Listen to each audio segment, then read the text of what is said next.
ಹಿರಿಯ ನೇತಾರರು ಚಾಮರಾಜನಗರ ಕ್ಷೇತ್ರದಿಂದ ಲೋಕಸಭೆಗೆ 70ರ ದಶಕದಿಂದಲೂ ಕೂಡ ಸತತವಾಗಿ ಆಯ್ಕೆಯಾಗ್ತಾ ಬಂದು ಕೊನೆಗೆ ನಂಜನಗೂಡು ವಿಧಾನಸಭಾ ಕ್ಷೇತ್ರದಿಂದ ಆಯ್ಕೆಯಾಗಿ ರಾಜ್ಯದಲ್ಲಿ ಕಂದಾಯ ಖಾತೆ ಸಚಿವರು ಆಗಿ ರಾಜ್ಯದ ಸೇವೆಯನ್ನು ಮಾಡಿರುವಂತಹ ಹಾಗೂ ಈ ಭಾಗದಲ್ಲಿ ತುಳಿತಕ್ಕೊಳಗಾದವರ ಧ್ವನಿಯಾಗಿದ್ದಂತಹ ಶ್ರೀನಿವಾಸ್ ಪ್ರಸಾದ್ ಸಾಹೇಬರು ನಿನ್ನೆ ಬೆಳಗಿನ ಜಾವ ನಮ್ಮನ್ನು ಅಗಲಿದ್ದಾರೆ.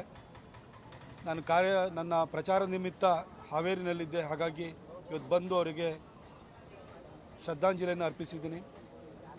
ವೈಯಕ್ತಿಕವಾಗಿ ಹೇಳಬೇಕು ಅಂತಂದರೆ ನಾನು 10 ವರ್ಷದಿಂದ ಮೈಸೂರು ಮತ್ತು ಕೊಡಗನ ಈ ಭಾಗವನ್ನು ಲೋಕಸಭೆಯಲ್ಲಿ ಪ್ರತಿನಿಧಿಸ್ತಾ ಇದ್ದೀನಿ. ಈ ರಾಜಕೀಯದಲ್ಲಿ ಎಲ್ಲರನ್ನೂ ನೋಡಿದ್ದೀನಿ, ಎಲ್ಲ ರೀತಿಯ ಎಲ್ಲ ವಿಧದ ರಾಜಕಾರಣಿಗಳನ್ನು ನೋಡಿದ್ದೀನಿ. ಆದರೆ ಶ್ರೀನಿವಾಸ್ ಪ್ರಸಾದ್ ಸಾಹೇಬ್ರಂತಹ ಒಂದು ನಿಸ್ಪೃಹ ಮನಸ್ಸಿನ, ಕೆಟ್ಟದ್ದು ಮತ್ತು ಒಳ್ಳೆಯದು ಇದರ ನಡುವೆ ಒಂದು ಸೂಕ್ತ ನಿರ್ಧಾರವನ್ನು ನಿಲುವನ್ನು ತೆಗೆದುಕೊಳ್ಳೋ ವಿಚಾರದಲ್ಲಿ ಯಾವತ್ತೂ ಕೂಡ ಒಲವು ನಿಲುವುಗಳನ್ನು ತೋರದಲ್ಲೇ ನಿಷ್ಪಕ್ಷಪಾತವಾಗಿ ಒಂದು ನಿರ್ಧಾರವನ್ನು ತೆಗೆದುಕೊಳ್ತಿದ್ದಂಥ, ನಿಲುವನ್ನು ತೆಗೆದುಕೊಳ್ತಿದ್ದಂಥ ಏಕಮಾತ್ರ ಹಳೆ ಮೈಸೂರು ಭಾಗದ ವ್ಯಕ್ತಿ ಅಂತಂದರೆ ಅದು ಶ್ರೀನಿವಾಸ್ ಪ್ರಸಾದ್ ಸಾಹೇಬರು. ನಾನು ಈ ರಾಜಕೀಯದಲ್ಲಿ ತುಂಬ ದ್ವೇಷ ಅಸೂಯೆಗಳನ್ನ ನೋಡಿದ್ದೀನಿ. ದ್ವೇಷ ಅಸೂಯೆ ಈ ಭಾಗದಲ್ಲಿ ಇಲ್ಲದೇ ಇದ್ದಂತಹ ಒಬ್ಬ ಏಕಮಾತ್ರ ರಾಜಕಾರಣಿ ಅಂತಂದರೆ ಅದು ಶ್ರೀನಿವಾಸ್ ಪ್ರಸಾದ್ ಸಾಹೇಬರಾಗಿದೆ. ವೈಯಕ್ತಿಕವಾಗಿ ನನಗೆ ನೋವಾಗಿದೆ. ಯಾಕೆಂದರೆ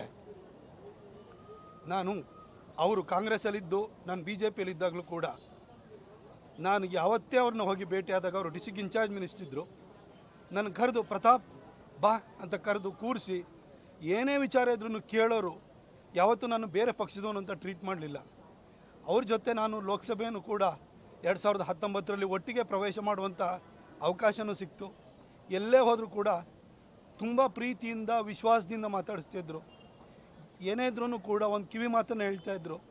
ನನ್ನನ್ನು ಈ ಭಾಗದಲ್ಲಿ ಒಂದು ದಿನಕ್ಕೂ ಒಂದು ಕ್ಷಣಕ್ಕೂ ಟೀಕೆ ಮಾಡದಿದ್ದಂತಹ ಏಕೈಕ ಮನಸ್ಸು ಅಂತಂದರೆ ಅದು ಪ್ರಸಾದ್ ಸಾಹೇಬರು.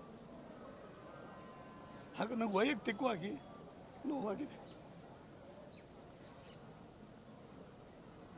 ಈ ಭಾಗದಲ್ಲಿ ಸುಮಾರು ಜನ ಸಜ್ಜನ ರಾಜಕಾರಣಿಗಳು ನೋಡಿದ್ದೀನಿ. ಧ್ರುವನಾರಾಯಣ್ ಸಾಹೇಬರು ತೀರ್ದಾಗಲೂ ಕೂಡ ಬೇಸರ ಆಗಿತ್ತು. ಇವತ್ತು ಪ್ರಸಾದ್ ಸಾಹೇಬ್ರನ್ನು ಕೂಡ ಆಗಲಿದ್ದಾರೆ.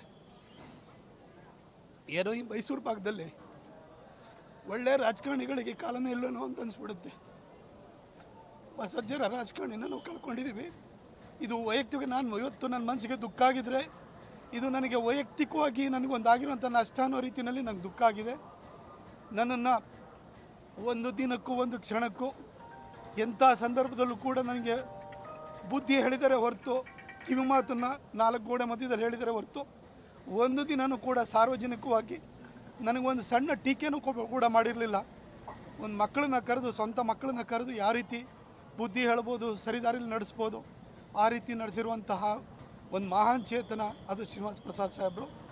ಅವರ ಆತ್ಮಕ್ಕೆ ದೇವರು ಶಾಂತಿಯನ್ನು ಕೊಡಲಿ, ಸದ್ಗತಿಯನ್ನು ಕೊಡಲಿ ಅಂತೇಳಿ ಹೇಳಿ ನಾನು ಕೇಳ್ಕೊಳ್ತೀನಿ. ಅವರ ಕುಟುಂಬದವರಿಗೆ, ಅವರ ಹೆಣ್ಮಕ್ಳಿರ್ಬೋದು, ಅವರ ಅಳಿಯಂದಿರಿರ್ಬೋದು, ಅವರ ಕುಟುಂಬಸ್ಥರಿರ್ಬೋದು, ಅವರ ಅಪಾರ ಸಂಖ್ಯೆಯ ಅವರ ಅಭಿಮಾನಿಗಳೇನಿದ್ದಾರೆ ಅವ್ರಿಗೂ ಕೂಡ ಈ ದುಃಖವನ್ನು ತಡ್ಕೊಳ್ಳುವಂತಹ ಶಕ್ತಿಯನ್ನು ಆ ತಾಯಿ ಚಾಮುಂಡೇಶ್ವರಿ, ಶ್ರೀಕಂಠೇಶ್ವರ ಎಲ್ಲ ದೇವರು ಅವರಿಗೆ ಕರುಣಿಸಲಿ ಅಂತೇಳಿ ಹೇಳ್ಬಿಟ್ಟು ನಾನು ಪ್ರಾರ್ಥಿಸ್ತೀನಿ. Thank you.